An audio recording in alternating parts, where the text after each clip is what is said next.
channel Belajar IPA bersama saya Siti Nurjana dari SMP Negeri 2 Cimanggu.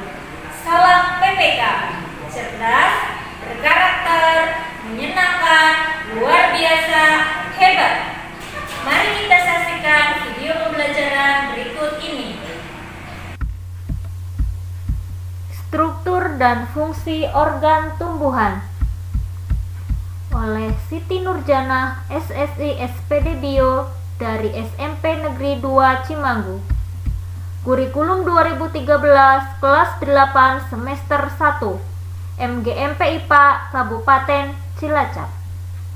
Sebelumnya, like, comment, subscribe, dan tekan tanda lonceng.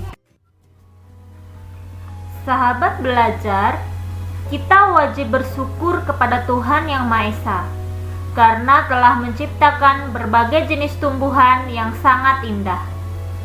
Tumbuhan merupakan makhluk hidup yang berperan dalam menyediakan oksigen, karbohidrat, protein, lemak, vitamin, dan mineral bagi manusia, serta berbagai jenis hewan yang ada di bumi. Kalian tentu penasaran bukan? Bayangkan jika di dunia ini tidak terdapat tumbuhan. Tentunya manusia dan hewan tidak dapat hidup. Tuhan telah merancang tubuh tumbuhan dengan tersusun atas bagian-bagian yang memiliki struktur tertentu, dan masing-masing memiliki fungsi khusus sehingga tumbuhan dapat melakukan berbagai proses dalam kehidupannya. Struktur tubuh tumbuhan juga banyak menginspirasi manusia untuk mengembangkan teknologi tertentu yang bermanfaat bagi manusia.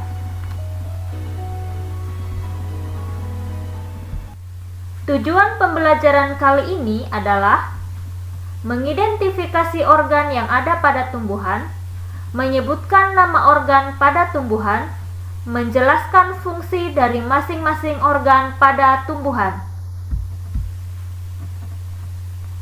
Organ merupakan kumpulan dari beberapa macam jaringan berbeda dan membentuk satu kesatuan untuk melakukan fungsi tertentu. Organ vegetatif penyusun tumbuhan berpembuluh terdiri atas akar, batang, dan daun.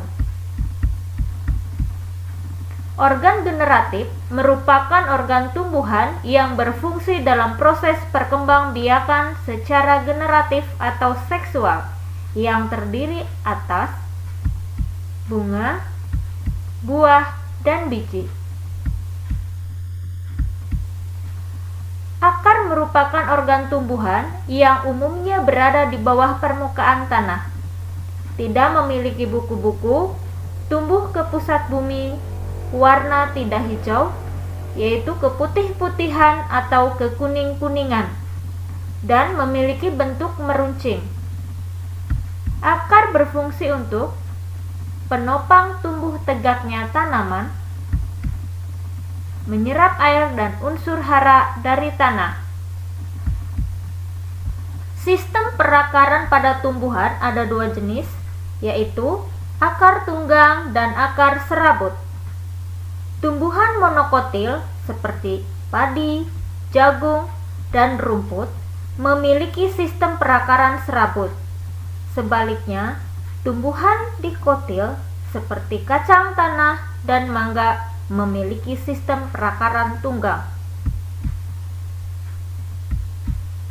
Pada beberapa tumbuhan, akar mengalami modifikasi sehingga memiliki fungsi sebagai berikut.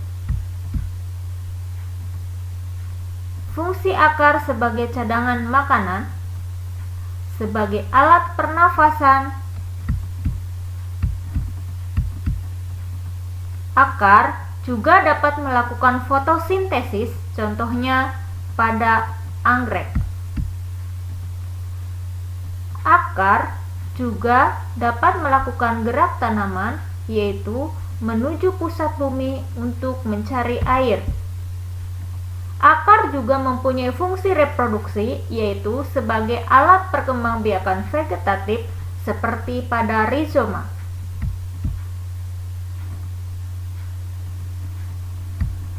Bagian-bagian akar, yang pertama, rambut akar, berfungsi untuk memperluas bidang penyerapan. Ada batang akar, ujung akar, dan tudung akar. Tudung akar berfungsi untuk melindungi akar saat menembus tanah. Berikut macam-macam modifikasi akar. Ada akar tunjang, akar nafas, akar papan, akar udara, akar parasit, akar gantung, dan akar berpelekat. Batang. Pada umumnya, tumbuhan yang kita lihat memiliki batang yang berdiri tegak di atas tanah serta mendukung cabang, daun, dan bunga. Batang umumnya berbentuk panjang bulat seperti silinder, memiliki ruas-ruas yang masing-masing dibatasi oleh buku-buku atau nodus. Tumbuhan monokotil. Batang memiliki fungsi yaitu menopang berdirinya tanaman, membantu penangkapan cahaya, proses pengangkutan yaitu mengangkut air dari akar ke daun dan mengangkut makanan hasil fotosintesis dari daun ke seluruh tubuh. Batang juga berfungsi sebagai penyimpanan cadangan makanan, misalnya pada tebu, sagu, dan kentang.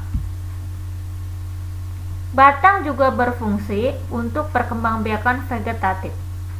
Selain itu, batang juga bisa digunakan untuk kebutuhan manusia, seperti perabot rumah tangga dan bahan bangunan. Tumbuhan monokotil memiliki ruas-ruas batang yang terlihat jelas dan tidak memiliki cabang. Tumbuhan dikotil, ruas-ruas batang tidak terlihat jelas, pada umumnya memiliki cabang.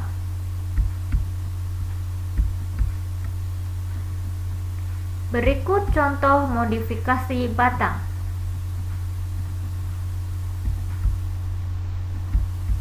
Daun. Daun merupakan organ tumbuhan yang menempel pada batang. Biasanya berbentuk tipis lebar dan banyak mengandung zat hijau daun atau klorofil.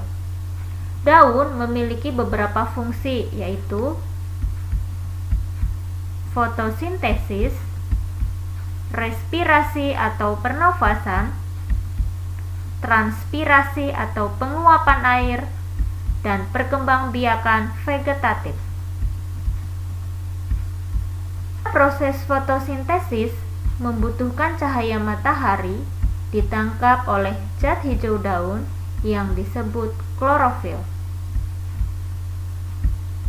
Stomata yang terdapat pada dua permukaan daun berfungsi sebagai tempat pertukaran gas, yaitu karbon dioksida atau CO2 dan oksigen atau O2 yang disebut respirasi. Transpirasi, yaitu proses tumbuhan kehilangan air dalam bentuk uap air melalui stomata pada daun.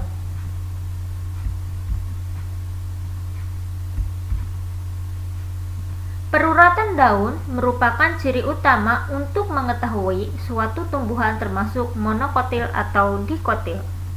Peruratan daun pada tumbuhan dikotil yaitu menyirip dan menjari, sedangkan peruratan daun pada tumbuhan monokotil yaitu melengkung dan sejajar. Berikut adalah contoh modifikasi daun.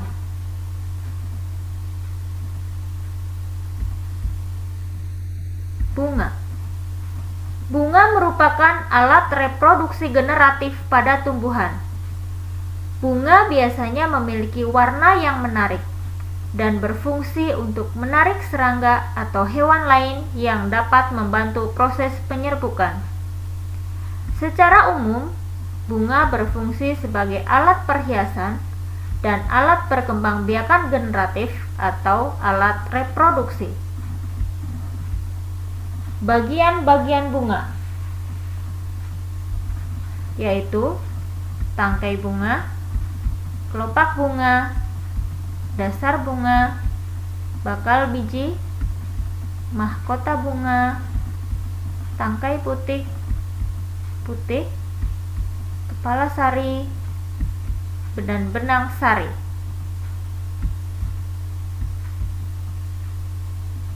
Tumbuhan monokotil dan dikotil dibedakan berdasarkan karakteristik bunga, yaitu jumlah bagian-bagian bunga. Tumbuhan monokotil mempunyai bagian-bagian bunga seperti daun kelopak, daun mahkota, dan benang sari yang berkelipatan 3. Pada tumbuhan dikotil mempunyai bagian-bagian bunga berkelipatan 4 atau 5. Sahabat belajar, pada saat kita makan buah, biasanya di dalamnya terdapat biji. Tahukah kamu dari mana buah dan biji berasal? Salah satu bagian bunga yaitu putik. Putik terdiri dari 3 bagian, yaitu bakal buah atau ovarium, bakal biji atau oval, tangkai putik atau stilus, dan kepala putik atau stigma. Di dalam bakal buah terdapat 1 atau lebih bakal biji atau ovul. Pada perkembangan selanjutnya, bakal buah akan berkembang menjadi buah dan bakal biji berkembang menjadi biji. Sahabat belajar, setelah menyaksikan video pembelajaran ini, semoga sahabat belajar lebih memahami lagi tentang struktur dan fungsi organ tumbuhan. Sampai jumpa di video pembelajaran berikutnya. Terima kasih. Wassalamualaikum warahmatullahi wabarakatuh.